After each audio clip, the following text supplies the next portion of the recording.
Hey everyone, and welcome to Chef AJ Live. I'm your host, Chef AJ, and this is where I introduce you to amazing people like you who are doing great things in the world that I think you should know about. My guest today is Dr. Mike Hollie, and he's going to tell us a little bit about what he does, specifically Dinner with the Doc. Please welcome all the way from Tennessee, Dr. Hollie. It's very nice to meet you. Good to meet you, Chef AJ. I've been anticipating this because I really admire what you do and really looking forward to chatting with you today. Well, you're chatting from Chattanooga. Chatting from Chattanooga, you got it. Well, what's really interesting, we were talking a few minutes before we logged on, is that your specialty, which is asthma, allergy, and immunology, I think you might be the only plant-based doctor, or at least the only one that I've ever become aware of in that specialty. Yeah, as far as I know, I think I am the only one. And I really enjoy what I do as far as my specialty, but even more so, I enjoy talking to patients about plant-based nutrition and how it can affect disease and all of that. So that's really my passion is nutrition and disease and how it can impact our lives significantly. Well, when did you develop this passion? Like, when did you become plant-based yourself? Yeah, so I grew up on standard American diet, and I married a vegetarian 30 some years ago. And but we weren't really, I eventually became a vegetarian, but I wasn't a healthy vegetarian. I was just sort of a junky vegetarian. And I read a book, I'm sure you've heard of it, called The China Study, about 12, 13 years ago. And that book just changed my whole approach. My wife and I got on board with not just, vegetarian or vegan eating, but whole food, plant-based type eating. And from then, I developed a passion for sharing it with other people. I really thought that, when I discovered all this, I thought, well, everybody's going to be excited about this, but not everybody is excited about this. Some people are sort of resistant to it. So it's been sort of mission of my wife and I to help, not just educate people, but work with people to try to bring them to better health. Why do you think people are resistant, specifically doctors? Because, think about the Hippocratic Oath, let food be thy medicine. Yeah, you're right. And I think a lot of it has to do with how we're trained. We're trained to figure out the disease and then give them a pill. We don't spend as much time looking at the underlying cause of the conditions as we should. So when we go to medical school, they just teach us the disease process, and then they teach us how to fix it with a pill or a procedure. Now, I'm glad for pills and I'm glad for procedures, but there's so much more that we can do to help people to better health without medications and ultimately some procedures as well. So it's the way we're trained. And I have one son who's a physician, and he said he was trained the same way I was, and another son in medical school now, and he's being trained the same way. There's just not nutrition in medical school. They're just not finding it important, but we're starting to make small inroads in those areas. Wow. Are your sons, both of them, plant-based? They are absolutely 100% whole food, plant-based. They, even into adulthood, they stuck with what my wife and I, fed them, I guess, when they were younger. So yeah, I'm very pleased to say that both of my boys are 100% whole food, plant-based. That's incredible. Do you know what specialty they're going to choose? So my oldest, he just finished his fellowship. He is an endocrinologist. And my youngest is in his first year, so he doesn't know, but he's thinking something in the primary care field. He likes the idea of developing relationships with his patients. So we'll see what happens with him. But the oldest one is an endocrinologist, just started practice this summer. Well, that's cool, because as an endocrinologist, he'll be dealing with diabetes, and that we know for sure is one disease that can be completely eradicated with this diet. Yeah. I was just talking to him this week about, trying to get a more formal sort of plant-based education in his practice, because he also deals a lot with weight loss, he was telling me too. So I look forward to kind of working with him and trying to make some inroads into the endocrinology field here. When they were one is still in medical school, but in medical school, did their diet ever come up, or did they just kind of not really talk about it to their fellow classmates and professors? Oh yeah, all their classmates noticed. I asked them that question too, and all their classmates would query them, and it's interesting because a few others popped out, that were plant-based as well. But yes, people noticed that they ate differently, and they didn't give them a bad time about it. They kind of, I think, admired it and were interested in learning more. Yeah, that in your specialty of asthma, allergy, and immunology, I mean, obviously people are sometimes, I mean, I've heard people born with allergies and things like that, but like how much could diet affect the outcome of some of your patients? Yeah, well, you are correct that genetics or hereditary aspects certainly play a large role in it. But we know anecdotally that for a lot of people, dairy products tend to cause more mucus, congestion, things like that. So I try to get a lot of my patients off of dairy if possible. The other thing is there's studies that support for eczema and asthma and other types of allergies that a plant-based diet can certainly improve aspects of those diseases. Do you do the traditional allergy testing, like with the little scratching on the back and stuff? We do. For the little kids, we do it on their back, and for the older kids and the adults, we do it on their arms. Yeah, a little what we call prick test, and then if they're allergic to something, it gets red and itchy like a little mosquito bite. So yeah, we do that. It's because, again, that's getting to that whole idea of getting to the underlying cause, trying to figure out what's causing their symptoms rather than just throwing a pill at them. How accurate are those tests, would you say? Yeah, so the skin tests are quite accurate. Some of the blood tests can be a little misleading, but the skin tests tend to be quite accurate. And I like to put the history together with the allergy test. And can allergies change in time, either improve or get worse? Like, could you have a skin test at a certain point in your life and find that you're allergic to a tree or a food and then just overcome it at some point? Yeah, great question. So with children, we see that we might test them when they're younger, say 3, 4, 5 years of age, and then not find much. Several years later, we may test them and wow, they're allergic to all kinds of things. Adults, on the other hand, some of theirs tends to get better with years. Kids get a little worse initially and then eventually get better. Adults tend to get better with age. I tell them that that's one aspect of aging that's good, is that they can reduce their allergies over time. That's very cool. I had a guest on named Debbie Adler who recently wrote a wonderful plant-based cookbook, and she was talking about her son who was born with these life-threatening food allergies, which is why she developed her, the business she developed.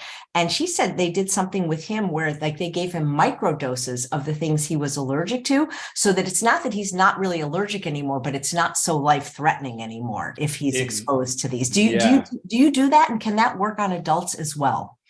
So it's really been studied primarily in children and specifically with peanuts. And yes, we do it with children.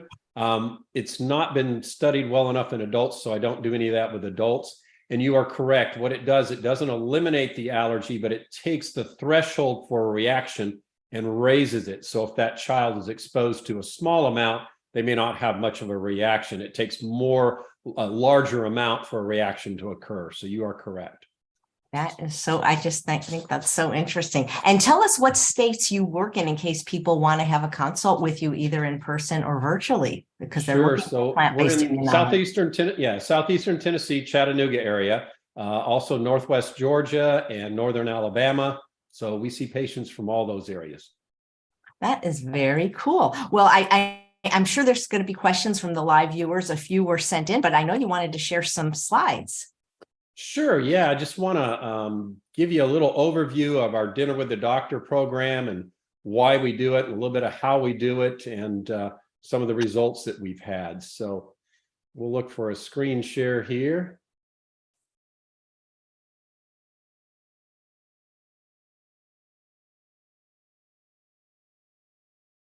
There we go. Perfect. So we call it Dinner with the Doctor because participants literally come and have dinner with the doctor. And our mission statement, if you will, is it's the instructional program developed to educate people about how to implement whole food plant-based approach for treating, preventing, and reversing disease. And just in that right there, people are pretty amazed that you can treat, prevent, and reverse some diseases simply by changing your nutrition. And what we like to teach is that whole concept of getting to the underlying causes. And approximately 70% of deaths in the developed world, not just the United States, but in the world in general, are due to chronic diseases that are related to our lifestyle, what we do with our body, what we do with it, what we put into it, physical activity, alcohol abuse, unhealthy diet, which is what we focus a lot on, and tobacco as well. So those are the underlying causes for things like cancer, diabetes, heart disease, and other what we call non-communicable diseases. It would include obesity, it would include arthritis, things like that.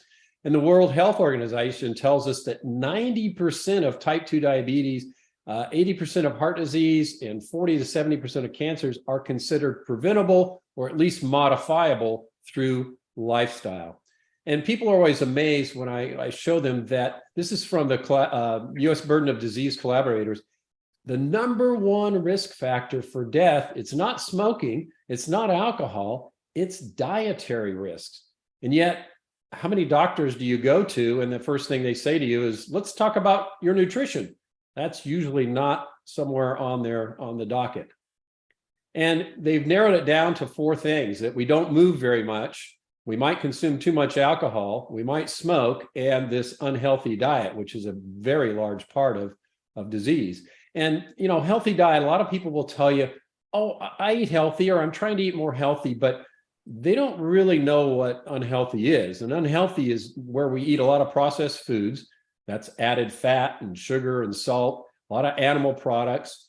And it's not just what we eat, but what we don't eat. We don't eat enough vegetables and fruits and beans and grains and nuts and other high fiber foods. So we tend to think we're eating healthy, but we're not putting a lot of the good stuff in. This is a quote that I really like. I think it's really pretty much spot on. It says, those foods should be chosen that best support the elements needed for building up the body. In this, appetite is not a safe guide. Through wrong habits of eating, the appetite has become perverted. It demands foods that impair health and causes weakness instead of strength. We cannot safely be guided by the customs of society. The disease and suffering that everywhere prevail are largely due to popular errors in regards to diet. And I think this is so right on. And the interesting thing about this statement, it was written over 100 years ago by a woman named Ellen White, published in a book called Ministry of Healing. And she just hits it spot on, that way we eat and following the customs of society is what leads to a lot of problems. So as I mentioned earlier, our mission statement with Dinner with the Doctor is to provide accurate, scientifically sound health information. And to us, that's really important that it's scientifically sound, to facilitate the implementation of a whole food, plant-based lifestyle. And this is another part that we think is important, providing the necessary tools to accomplish that goal. Because I can give them information, but if we're not giving them the tools, how to cook it, how to buy, how to prepare it, then we're only doing part of the mission. This is a short promotional video that I wanted to show on Dinner with the Doctor, kind of give you a little idea of what goes on and a little testimonial as well. I was 57. I thought I was too young to have a stroke. I never even thought about it or even dreamt that this would happen. When I had my stroke, they diagnosed that I had diabetes, and I was untreated for approximately 10 years. I loaded everything with butter, cheese, a lot of cheese. I thought I was cooking healthy because I was taught you have your meat, your potatoes, your vegetables. So I thought I was cooking good. I feel it's very important to share correct, unbiased, science-based information to the public, because the public is getting all kinds of things from the internet, from magazines, billboards, TV, and it really gets them confused. There was a couple at our church that attended Dinner with the Doctor. They invited us to attend their meeting, which is once a month. Dinner with a Doctor is an instructional program. It's also a how-to, hands-on type program. We do the lectures, teach them about their disease. We tell them why they're having the problems they're having. And then we do cooking demonstrations. Once you give people the right information, then you've got to show them how to do it. When I first walked in, they had all this food with your salad, your main course, your dessert. I was very, very shocked. When I switched to diet, my blood work showed that my cholesterol dropped like a rock. Everything seemed to come back into line. That's the way it is with a whole food plant-based diet. If you will realize what the causes of your heart disease, your cancer, your diabetes, your obesity, your arthritis, and then remove those causes, remove those bad foods, put the right foods in, allow your body to adapt to them, allow your taste buds to adapt to them, you'll feel a whole lot better. You won't spend as much time in the doctor's office. You'll spend time enjoying life. We have learned so much. I don't know what I would have done without getting the doctor. It gave Greg back his life.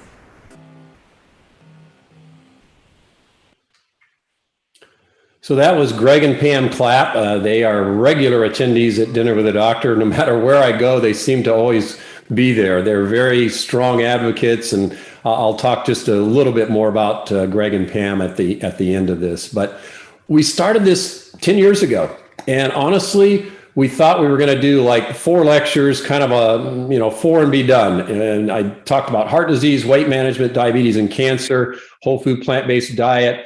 We gave them a notebook to keep their recipes and lecture notes in. And we thought we'll just do it for 4 sessions spread out over a year's time, and that'll be it. But the response was amazing. I mean, we had 120, 130, 150 people there. And so we decided to continue. We've continued it on an ongoing basis for the last 10, I guess we're going into our 11th year. It takes a small village. It depends on how much you want to do, but we have our greeters and our registration and people to kind of help them get seated and that sort of thing. We take their blood pressure, and then we also, of course, the kitchen staff is really, really important, because if we don't give them a whole food plant-based meal, then we're not really doing the whole thing. We advertise just through some church members. We give them to churches, give flyers out. Patients, I give them to health education groups. And then once they start coming, they start telling their friends and neighbors and family and coworkers about it as well. So word of mouth is probably our most powerful tool, really. We do have kind of a reminder automated, we call it a robo call that we send out each time, but word of mouth is the most powerful. And then here's just an example of one of the flyers that we hand out to people. We've done them in churches and schools, community centers, took it to Romania a few years ago. I'll touch on that at the end as well. It does cost some money, but we usually can get it for about $500 a session. We used to not charge any fee at all. Now we charge $5, and that helps us offset the cost of the program.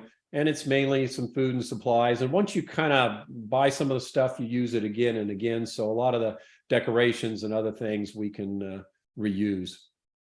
There's a little banner that we put at the front there about Dinner with a Doctor. Registration, they come, and what happens at registration, they get their lecture notes, they get their recipes, they get their notebooks if they don't already have it.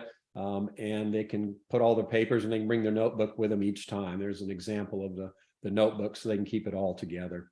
And there's examples of some of the recipes. We like to do a blood pressure just to kind of give them an idea of what they're doing. We, of course, refer them back to their doctor as well. And then the food preparation, that's really key. We have lots of people, lots of hands on deck for preparing food, because that is really what people are there for. They're there for the food. They listen to the lecture, but they really enjoy the food. And this particular one here with pictures, we were doing a kind of like a breakfast for dinner kind of thing, with a potato casserole, some tofu scramble, and the waffles and things like that. And a friend of mine took these pictures. He's a great photographer.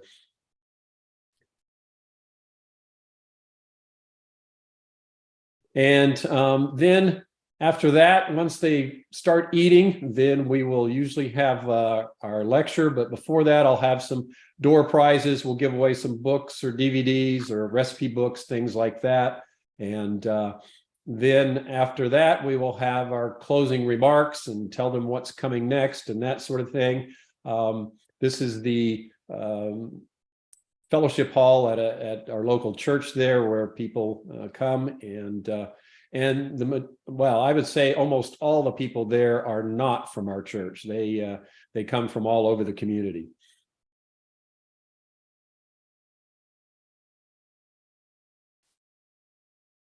and then lots of questions afterwards, and then the cooking demonstration. So we've done this a couple of different ways.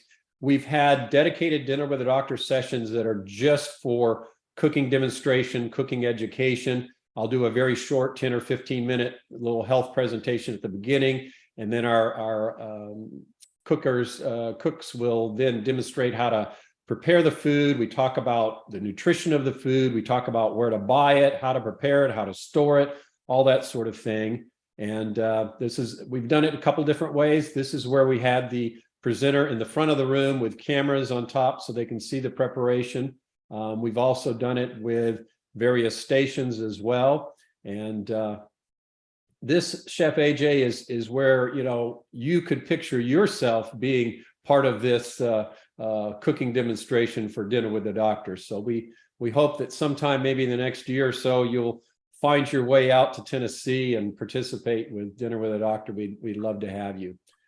This is when we did cooking demonstrations in stations. We had 5 different stations for people to rotate around, and each station was presenting something different. So we had 5 different peoples presenting various aspects of cooking.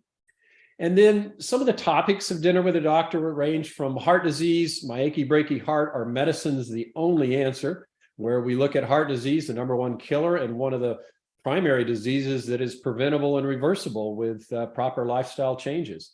One of the more popular ones, please no more diets, because what happens, people are always trying to go on some sort of diet, and they'll lose some weight, they'll go on a keto diet, they'll severely restrict calories. They may lose a little weight, but it's not sustainable. They just can't continue that way. So in this particular presentation, I teach about calorie density. I teach the fact that oils are a big source of calories that people don't think about.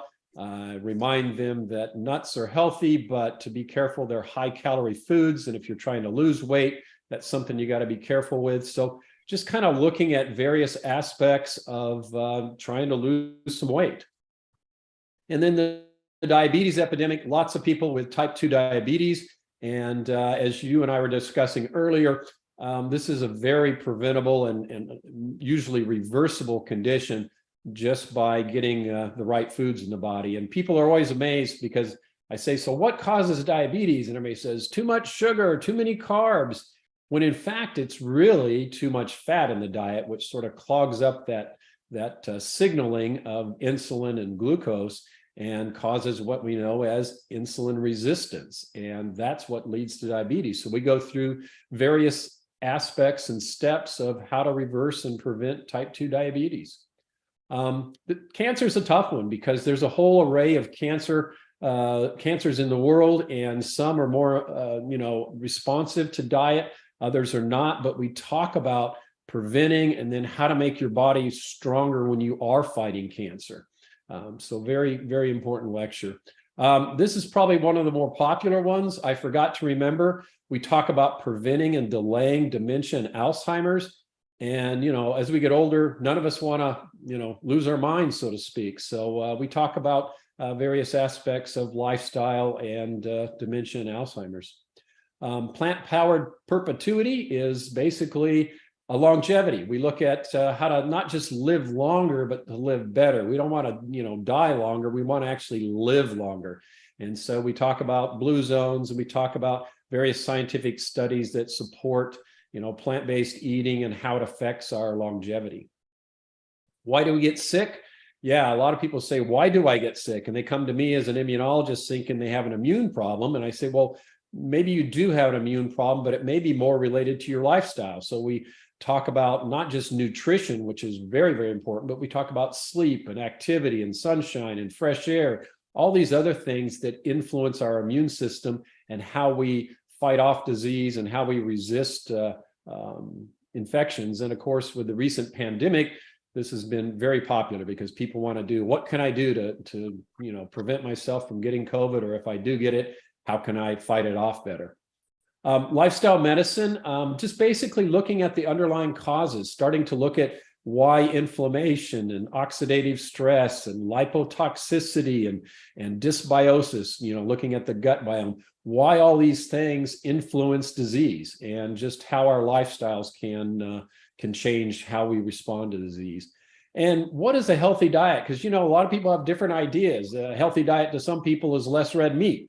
But we talk about here about what needs to be in the diet, how to prepare it, how to, shop for some of these things and really have a healthy diet. Label reading 101. This is my, I call it my Jeff Novick lecture, because Jeff is so good at teaching how to read a label. And so this is important for people to learn when they go to the grocery store. How do you read a label without getting confused with all the numbers there? Sweeteners, kind of looking at some of the artificial sweeteners and some of the natural sweeteners, and kind of teaching the fact that sweeteners are meant to be more of a condiment and a flavoring rather than the bulk of the recipe. If it calls for large amounts of even, what people call natural sweeteners, we gotta rethink some of that. So we talk about that. And then food addiction. A lot of people talk about, well, I'm addicted to this or I'm addicted to that. Well, we talk about some of the science behind that and really talk about how people can actually have addictions to food. And then lastly, of course, the famous question we always get when you're a plant-based eater: where do you get your protein, right? So we talk about protein and how much do you really need and where you get it in a plant-based diet. This is Greg. This is the gentleman that was in the short video I showed you earlier. He and his wife sent us a note just saying how dinner with a doctor turned his health around. He said he wouldn't be able to see through the fog of our culture and the media promoting things without dinner with a doctor. He said if he hadn't switched from the standard American diet to a whole food plant-based diet, he likely would have not survived, and I would agree with that. When I first met Greg, he was still suffering the effects of a stroke, bypass surgery, type 2 diabetes. And I just talked to Greg a couple of weeks ago, and he is now literally on 0 medications. And he just about died about 10 years ago. He says, we're still learning the finer details of a whole food plant-based, but he says he's very thankful and he owes everyone a sincere thank you. And gave him a new lease on life. And this program was exactly what he needed to reverse his ailments and give him a second chance. And he and his wife, as I mentioned earlier, are huge advocates of plant-based eating. And lastly, Joel, he's a 53-year-old type 1 diabetic. He weighed 384 pounds. He had a hemoglobin A1C of 13.7, and to put it into perspective, normal would be 5.5 or less. So he's almost triple. He was on over 200 units of insulin, 7 blood pressure medications, still running high blood pressure, 2 cholesterol medications. He was walking with a cane. Keep in mind, he was only in his early 50s. He had neuropathy. He couldn't feel anything in his feet up to his mid shins. Doctor told him he was going to have to get a kidney transplant. He traveled a lot with work and he had to use a seatbelt extension. And the airlines told him it was just a matter of time. He was going to have to buy 2 seats because he's getting too large to fit into one. After 21 months of a whole food plant-based diet, he lost 152 pounds, 10 inches off his waist, hemoglobin A1C down to 8.2 in 8 months, and now it's normal. Insulin dropped from 200 units to 25, blood pressure went down. His wife's happy because now she can get her arms around him and hug him.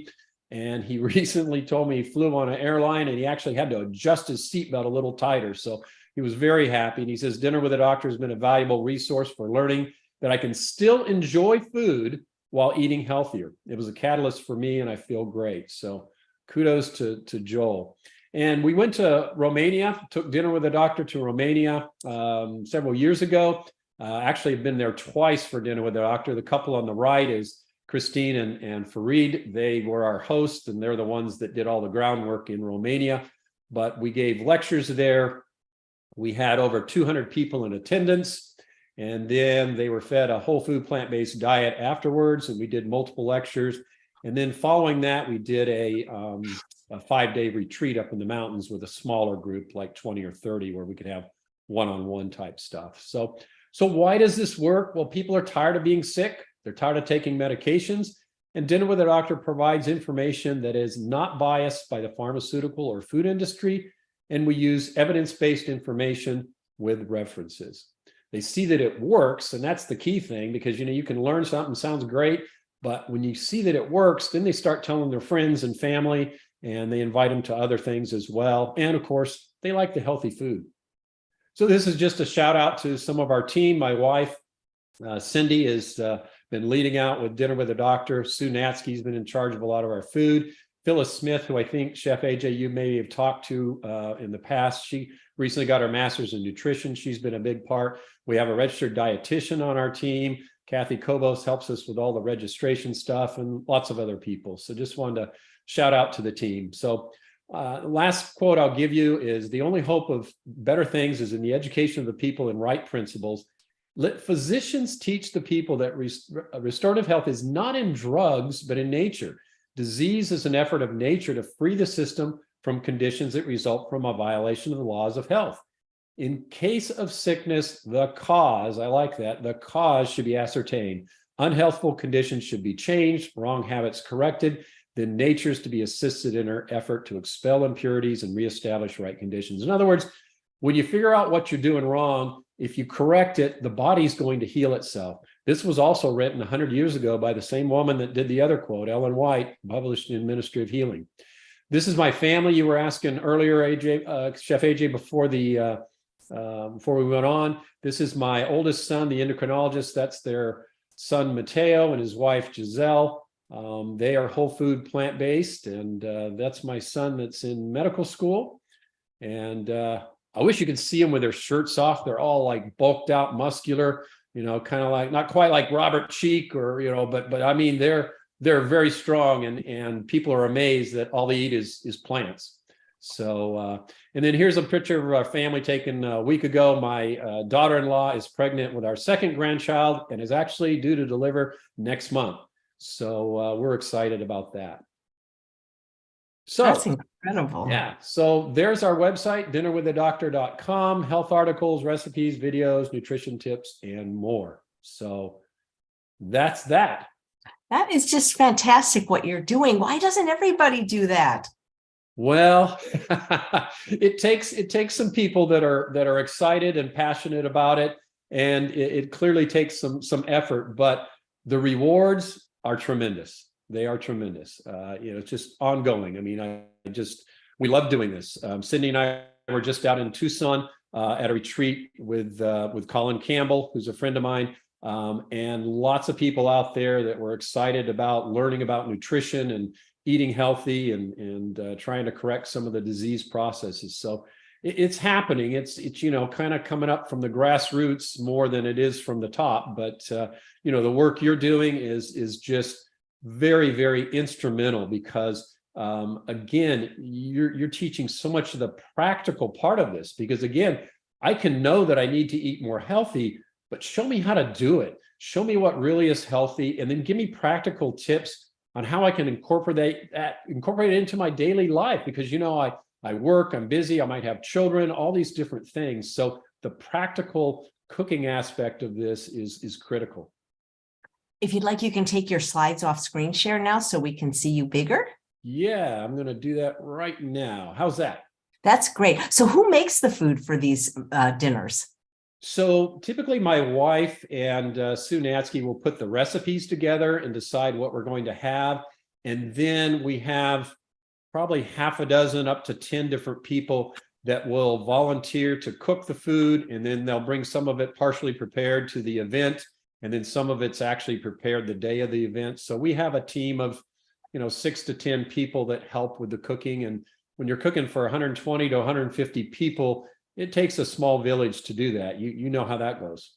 Yeah, that's incredible. You know, I've heard of a walk with the doc, but this is even more powerful, I think. Eat with the doc.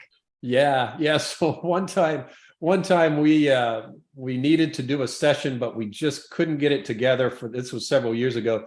Couldn't get the food part of it together. So we had dinner with the doctor with only the doctor, and people still came. They liked the food, but they definitely came to hear the information. But they like the food. They love, you know, they have lots of questions about the recipes. So we bring our cooks up and they answer questions about the recipes and all. So yeah, it's a lot of fun. Did you, like, I don't know if the word is franchise, but make this a thing so that like all doctors have this as an option to do it for their practice? Have not. You know, it's interesting you mentioned that, because Phyllis Smith has been wanting to do this for a long time. she's been in school, and now she says she's going to do that. Kind of what you're talking about is putting it together so that the nuts and bolts of the program are there for other people to do it. And once you get, a passionate healthcare provider and a few people that are passionate about teaching and educating people, it'll start to grow. And you can start with a small group. You don't have to start with 100 people. We started with 20 or 30 the first time, and then by the third or fourth session, we had well over 100 people because the word travels. So yeah, you can start small, keep your group small, and build from there. Man, that would be so cool to be able to do that. I love it. Hey, so a couple of questions came in advance when we announced you were going to be on the show, doctory type questions, if you don't mind answering them. Sure. Because you're an immunologist and you're the first we've had. So this one is from Jennifer, and she says that she has chronic fungal sinusitis and had allergy shots most of her life, many environmental allergies, last round of shots were 6 years. She stopped 2 years ago. She's finishing 2 terrible sinus infections and on sinus rinses with salt and budesonide, followed by a nasal spray called Xhance. What are the long-term side effects to the mucus and nasal throat in other areas? I was told to rinse my mouth after each use of budesonide to prevent cancer. What other options could I look into for keeping inflammation away? Yeah, Jennifer, that's a good question. And allergic fungal sinusitis is, I'll just tell you up front, it's a tough condition. It often takes a combination of steroids, both topical and systemic, like you've taken. You mentioned the Xhance and the budesonide and all of that. Budesonide is a steroid. So that is the core of treatment. But some of the ancillary things that you could do, of course, if you're not already on a whole food plant-based diet, that would be critical, because you mentioned the word inflammation. And we know that inflammation is fed by a lot of the standard American diet, in particular, our animal products. So I would strongly encourage you to get off of, if you're not already, off all animal products. And if that's a big ask for you, start with dairy. Try to get off the dairy stuff, because that also creates more mucus and things as well. So doing those things, following up with your ENT physician routinely, I suspect that in time, you will start to build your immune system so that you start to fight some of this on your own. But you're on the right program. Let's try to supplement it with everything else in lifestyle. Nutrition, I trust that you're already doing some of that, but try to get real aggressive on that so that you're really eating as clean as possible, making sure all the animal products are out, eating like Chef AJ teaches you. That will help a lot. And then the other ancillary things, make sure you're getting exercise, make sure you're getting sunlight, make sure you're getting fresh air, and plenty of sleep, because sleep affects the immune system in a big way. That's great. Thank you. I can't tell. Oh, this is from Linda. And she says, Dear Dr. Hollie, can you tell me how to get rid of eczema on a whole food plant-based, gluten-free, soy-free diet? I went whole food plant-based around May 2020, and it got better, but it didn't go away. In 2021, I had to reintroduce a lot of food allergens in order to diagnose EOE, eosinophilic esophagitis, which caused it to flare badly. In 2022, I've gone back to whole food plant-based, and it's better, but still there. The steroid lotion for it from my dermatologist has been found to cause cancer, especially breast cancer, especially in women. So I refuse to take it, but I'm getting desperate. My dermatologist refuses to discuss food as a possible cure and tells me to just keep taking the steroids. Yeah, Linda, I'm sorry to hear all that. That's difficult. So yes. So eczema can be food related. Roughly half of patients who have eczema may have some component of food allergy. And when I say food allergy, it may not be the anaphylactic type, but the type that can exacerbate and make eczema worse. The two top ones, but if you're on a whole food plant-based, then this is not going to be there. But the two top are dairy and egg. Those are the ones that are most commonly associated with eczema. So, you sound like you've been on and off of it. Stay on it as much as you can. There is definitely some science that says those that are on plant-based diets do better with their eczema. And then the eosinophilic esophagitis is translation there is, it's an allergy of your esophagus. And so foods are often related there. And the big common foods for that are milk, egg, wheat, soy, the nuts, peanut and tree nuts, and then shellfish, which hopefully you're not eating any of that. Those are the big 6 for foods as well. So if you have not been evaluated officially by an allergist, I would strongly encourage you to do that, because the allergist could identify other allergens, because even environmental allergens can make your eczema worse and can make your EOE worse as well. So I would encourage a full evaluation there. Not sure where you live in the country, but if it's close by, let us know, and I'd be happy to see you, or maybe even do a telemedicine visit to talk a little bit more. Wow, that's great. Thank you. Do you have a good recommendation for a HEPA filter? Yeah, so not a particular brand per se, but you use the right words. HEPA filter, high efficiency particulate arresting. We recommend using HEPA filters because they are the best at filtering the air. But there's many brands of HEPA filters, and I don't have any particular brand that I say, oh, this is the better one. One thing to keep in mind with filters in general, HEPA filters, is that they're good for airborne allergens like pollens and animal dander, but things like dust mites that are more of a surface allergen in your mattress and pillow, they don't help as much from that unless you jump up and down on the mattress or the pillow and get it, into the air. So, but yes, you are correct. HEPA filters are the right type of filter. Why is location significant? So I lived in LA about the first 60 years of my life, and I've had asthma since childhood. It's not terrible, except when I get sick or something. And then Dr. Goldhammer told me to move to the desert, and I moved, and like for 3.5 years, I had no asthma, nothing. I didn't need any medicine. And then I moved to Northern California 6 months ago. And boom, everything's back. All my, I had to go see an immunologist. Like, why are locations important? And then how do you know before you moved? Because I can't just keep moving, but I had no idea that I was going to be allergic to Northern California. Yeah. So your points are exactly spot on. Climate makes a difference. And we'll start with climate. So humidity or low humidity. You did better in the low humidity areas of the desert, because low humidity, you don't get as much mold, you don't get as much dust mites, because those thrive on humidity. Pollen is the other big factor. So likely when you're in the desert, your pollen exposure was probably less, but not zero. And then you move to Northern California and you got the colder climates, you got a little more humidity up there, and you've also got more pollen up there. So all of those factors play into it. See, there's no realtor that really tells you this, I wish because I can't just keep moving. I guess I just have to deal with it. But it's interesting. So I finally got, approved to see an immunologist. So he kind of started from ground zero with all the skin tests. And he told me I'm allergic to dogs. How can I be allergic to dogs? I've always had a dog. I hear that a lot. Yeah. I happen to have a hypoallergenic breed, not on purpose. She's from the shelter. But come on, I can't be allergic to dogs. How can't those tests be wrong? I am not allergic to dogs. And if I am, I don't care, because I'm not having a dog.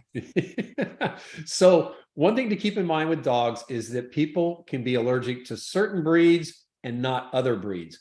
And the skin test doesn't say, oh, you're allergic to golden retrievers, but not Labradors. You're allergic to poodles, but not, terriers. It doesn't do that. It just tells you if you're allergic to some dogs in general. So I have many patients who tell me just what you did. I'll say, yeah, you're allergic to dog, but I can't tell you 100% that you're allergic to your dog. So I pretty much base it on their symptoms, and I work with them. And if it's a real issue, let's say they are allergic to their dog, I usually put them on desensitization shots so that we can let them continue to live with their dog or their cat or whatever it might be. We, as an allergist, we don't, look forward to telling people, get rid of your dog, get rid of your cat. Instead, we look at ways to kind of work with all of that. So, yeah. And you sound like a phenomenal doctor. Can you just move to California? Because I don't want to live in Tennessee.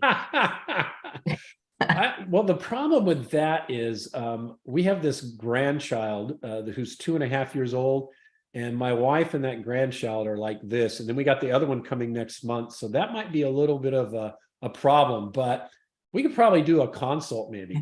You sound like so great. The dinner with the doc thing, that sounds amazing. Anyway, so we got a question from Anne who's watching live. Can you suggest help for a whole food plant-based person with bronchiectasis with occasional coughing up blood. My health company suggests antibiotics for a year. I really appreciate Dr. Hollie's input. Sure. So bronchiectasis is a condition of the lungs where the airways can kind of collapse down and get plugged up with mucus and tend to get infected very easily. And unfortunately, bronchiectasis is not necessarily reversible per se. So yes, your doctor is going to suggest antibiotics because that's what kills some of the bacteria inside these airways that are plugged up with mucus and sort of collapsed on themselves. The important things to build your immunity, really, really important. I mean, plant-based diet, I know we sound like a broken record, but I can't tell you enough how plant-based diet increases and affects immunity, because patients will say, how can I increase my immunity? Well, basically all those things we talked about. I start with nutrition, lots of colorful fruits and vegetables, lots of cruciferous vegetables, lots of beans. People overlook beans. Beans are my favorite food, and I think one of the healthiest foods on the planet, really. And keeping those at the core of your diet, not just that you have a little broccoli here and there, but your diet is greens and beans and whole grains and lots of colorful fruits. In particular, berries are very strong. And then, as I mentioned earlier, let's not overlook things like sleep, exercise, fresh air. Sunshine is really critical for our immune system as well. And our sleep patterns, to get back to that, affects on how our immune system. They've looked at studies, and people getting less sleep than they need are much more susceptible to infections than people who are getting 7 to 8 hours of sleep per day. So those are the main things. Unfortunately, I wish I could give you, some real things like to say, oh yeah, plant-based diet will reverse your bronchiectasis, but unfortunately, that's not going to happen. Yeah. You mentioned beans. Have you ever had a patient that was allergic to beans on the test and then did that thing where like they eat 1 bean a day and then 2 and then 3? And yeah, I haven't. I've had a couple of young people allergic to beans, which I always tell them, I say, my goodness, being allergic to milk's not a big deal. In fact, I'm kind of glad you're allergic to milk, but beans, I don't want you to be allergic to beans. But yeah, what you're talking about is like a gradual desensitization. And that's possible to do, because boy, you don't want to not have beans in your diet. I mean, it is a very, very important component of diet. In fact, if you look at blue zones, beans are one of the key factors that are found in common with all the different blue zones that eat beans. So yeah, you want to try to have the diet as much as possible. so none of them have been desensitized when they've had that happen? So I personally have not done any of that with beans, but I suppose it could be done, but I personally have not done that. Right, because it's not an anaphylactic reaction, so they could have like 1 bean probably. Yeah. Okay. So yeah. So if I have people that are I'm going to use a different word. I'm going to say intolerant to beans. Then yes, what you're saying is exactly what we do. I tell them small amount, a little bit more, and we do this over a several week period. And so for intolerance, many times we can work through that. If it's a true anaphylactic reaction, that's a different situation. But very few people are anaphylactic to beans. Right. In my practice of thousands and thousands, I think I've got one that's anaphylactic to beans. Yeah. Nice. And it's specifically to lentils, unfortunately, which is a great bean. Yeah. Wow. Oh, too bad. Cindy says, any idea why every time I try allergy shots near maintenance, I have an anaphylactic reaction? Yeah. Well, Cindy, some people are what I call those extra special people that are just excessively allergic. And so, and I have patients just like that. We build them up to a certain level. They're doing fine. Then they start having some mild allergic or sometimes more severe allergic reactions to the shots. So what it takes is some creativity, customization on your allergist's part to change your dilutions and sometimes build a little differently. Because what allergists will frequently do is they'll put everybody kind of on the same standard build, but one size doesn't always fit all. It may fit 80 or 90%, but you're part of that group that it doesn't fit. So your allergist is going to have to be more creative and more careful and customizing in how they do it. And so, yes, I've managed many patients just like your situation. And in almost all cases, we're able to eventually get up to an adequate level that you get good benefit from. Thanks. Monarch says, can Dr. Hollie recommend the best and the worst foods for IPF, idiopathic pulmonary fibrosis? Yeah, so don't know the worst foods are always going to be your animal-based foods, hands down, the animal-based foods, higher in saturated fat, high in animal protein, which we know creates a lot of problems. Animal protein increases things like IGF and TMAO, all kinds of substances in your body that affect your heart and subsequently could affect your lungs as well. As far as specific studies on food and IPF, I'm not aware of that. But everything we've been talking about to this point about what foods to put into your diet would be critical. In other words, plant-based diets are good for many disease processes. And it's not necessarily that you have to eat, 2 pounds of broccoli a day for this condition, and we need to eat 2 pounds of bananas for this condition, and we need to eat, beans for this condition. It all works together to help reduce inflammation in the body, which is what you ultimately want to do. Thank you. Trish says, do you ever recommend elimination diets? Yeah, sometimes we do. When I have people that are having a lot of particularly bowel, GI upset, irritable bowel syndrome type things, sometimes we will put them on elimination diets. Top of the list is always dairy. I always take them off dairy first, and then I try to get them off of eggs and some of the other animal type products. As far as plant-based foods that sometimes need to be eliminated, wheat would be probably near the top of the plant-based foods that I sometimes will eliminate. And not necessarily just for the gluten issues with wheat, but also wheat in and of itself has been shown for some people to be a problem. And we know that, for instance, with eosinophilic esophagitis, that is the allergy of the esophagus we talked about earlier, we know that wheat can make that worse. So in some cases. So wheat would be at the top of the plant-based foods, and animal products, particularly dairy and eggs, would be at the top of the other list. Great, thanks. Sandy wants to know, if you lost your sense of smell due to COVID, will it come back? Is there any way to make it come back sooner? Yeah, Sandy, great question. And I see patients pretty much every day that have had that situation because a lot of the post-COVID, long COVID, if you want to call it that, they funnel to our office because they often will have lung problems and smell and taste and that sort of thing. So to answer your question, there is no hard and fast when will I get it back or if I will get it back.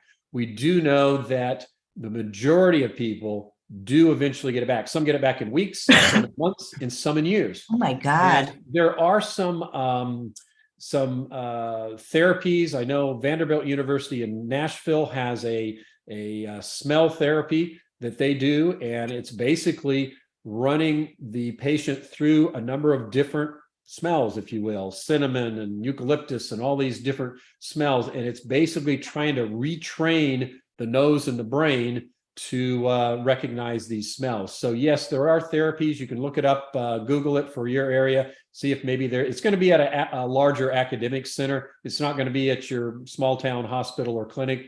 But yes, there are some to try to help people speed this whole process, because not being able to taste and smell. I talked to somebody yesterday. They told me it's just like textures there, but nothing more. She said it was just terrible. And she eventually got her back, but her taste and smell, but it took months for her to get it back. Oh my God, that's discouraging. Thank you, though. Tammy says, can you tell me why my ferritin levels would be high, 261? I'm also showing anemia. Well, that is interesting, Tammy, to have high iron and then anemia despite that. So your doctor needs to run some other tests. Needs to look at B12 and some of the other components to see why you're anemic despite having adequate or even high ferritin or iron levels. So it doesn't sound like a dietary issue if you've got enough iron in the body. It sounds like maybe something else might be going on. So I would encourage you to get back with your primary care. He or she may want to refer you to a hematologist, which is a doctor who specializes in blood disorders, to sort of dig a little deeper into your anemia. Thank you. So let's talk about you. Tell us about your eating. What do you eat for a day? What do you do for exercise? We'd like to know a little bit about Dr. Hollie's day. Well, sure. So I think the word I would use for the way my wife and I eat, we try to keep it simple. My wife is a great cook. She basically adheres to the Chef AJ principles. She doesn't cook with salt or oil and sugar and all that sort of thing. So my typical day, like when I go to work, my wife has prepared some sort of bean dish. It may be lentils, it may be a chili, it may be just some pinto beans or black beans or garbanzos, some sort of thing like what I had yesterday. She had some lentils, some pinto beans, some potatoes and carrots, all in a soup, and that was my main course, if you will.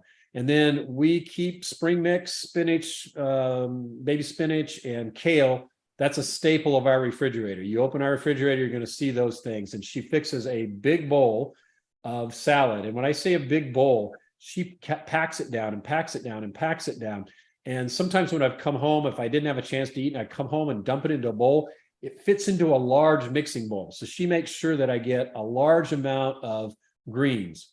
And then I like to keep other cruciferous in there. So she'll usually have some broccoli or some cauliflower. I love Brussels sprouts, those sorts of things. And, you know, we might buy them fresh. We might buy them in the freezer section. It's whatever she happens to find. And she shops the periphery of the grocery store, which is where all the produce is. And so that's like our main, meal is some sort of variation. We like to do haystacks. Haystacks are where we'll take some brown rice, throw some chili on it, throw some vegetables on it, some salsa that she makes, that sort of thing. Breakfast, I eat a lot of oatmeal. I mean, I'm an oatmeal eater, and I love to put berries. So we have a bag of mixed berries in the freezer and throw those in my oatmeal. And she usually cuts me up an apple that I'll eat on the way to work as well. So a lot of oatmeal, a lot of beans, a lot of greens, fruits. We love all fruits, but in particular, berries. Berries are our favorite. And Nice. Exercise, yeah. So we do a lot of walking. If it's raining and cold, we have a treadmill. We do spend time doing some weightlifting. And when I say weightlifting, we're not like, bodybuilder, but keeping the resistance training, because as we get older, and I'm getting pretty old, we've got to keep our Wait, muscle. how old is pretty old? Let's just say I'll be on Medicare next in about 6 months. So I'm Oh my 64 God, now. you look amazing. I wouldn't have thought you were in your 60s. I would thought maybe low 50s. So wow. Well, my wife's even more amazing. So yeah, she looks great, and she runs regularly. We do regular. We have a little room in the house to exercise, because you've got to do resistance training. If you don't build those muscle masses, we'll start to lose them over time. So and our vacations are all centered around activity. So we take our bikes, we take our kayaks, we go hiking. Those are our 3 big activities, and that's what we center our vacations around. Wow. Very active lifestyle. So how many years have you been this healthy? Well, and I'll tell you a quick story right after this. To answer that question, I've been whole food plant-based for about 11, 12 years now. Previous to that, I was, vegetarian, lacto-ovo, eating dairy and eggs and that sort of thing. And a quick story that I didn't share with you earlier, and I should have, is I have a condition called psoriatic arthritis. That's doesn't one of the golfers have it? I see it on Yes, Phil Mickelson. Phil Yeah. Mickelson does. But he takes a drug for it. Yeah, and I used to also. So yeah, my rheumatologist, I was miserable. This was 15 years ago. I was miserable. My joints, I had psoriasis, I was in bad shape. And so my rheumatologist put me on the same drug you're talking about. It's called Enbrel, and it was an injection that I took once a week. And over several months, it actually helped me tremendously. My joints got better, my psoriasis got better, but I didn't want to keep taking this injection. And it was about this time, shortly thereafter, that I read the China study. My wife got onto this, and she said, we're going to make some changes. And I'll be honest, I was a little hesitant, like, honey, no oil? That sounds fanatical. I think it's just the fanatics that do that. But nonetheless, she kind of led us through this. And so I did. I used to be a chipaholic. I ate a lot of chips, a lot of crackers, which are loaded with oil and sugar and fat and salt and all of that sort of thing. So I got rid of that. I was eating a ton of nuts. I mean, just, I read articles. Oh yeah, nuts are good. And they are, but I was eating way too much. So long story short, I got the oils out, went oil free. My arthritis got markedly better. See, inflammation. Inflammation, exactly. And so I got a little cocky for a while, and I didn't go to my rheumatologist for like 8 or 9 years because I was doing so well. I didn't need any medications. I'd been long off the injections. I thought, well, maybe I'm being a little cavalier. So I went to see him.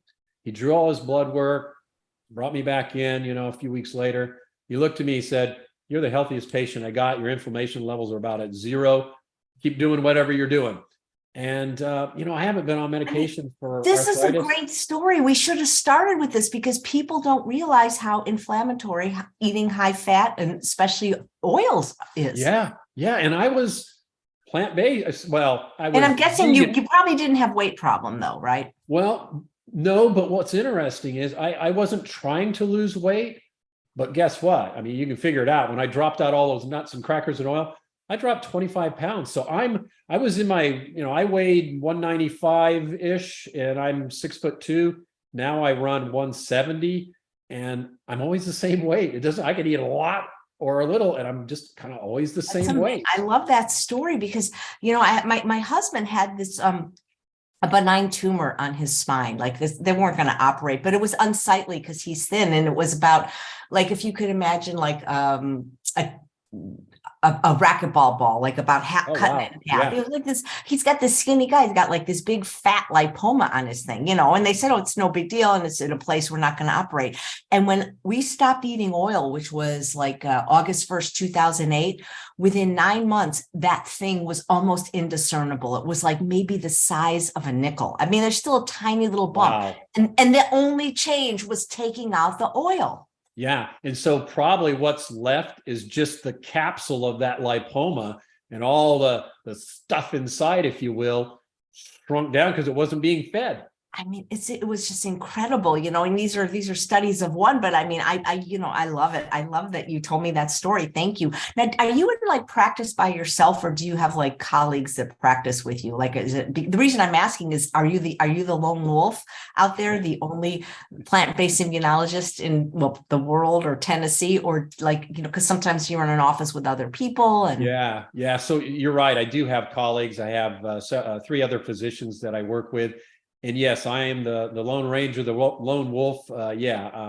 They are very accepting of my nutrition, focus, and very accepting of that. So we get along great.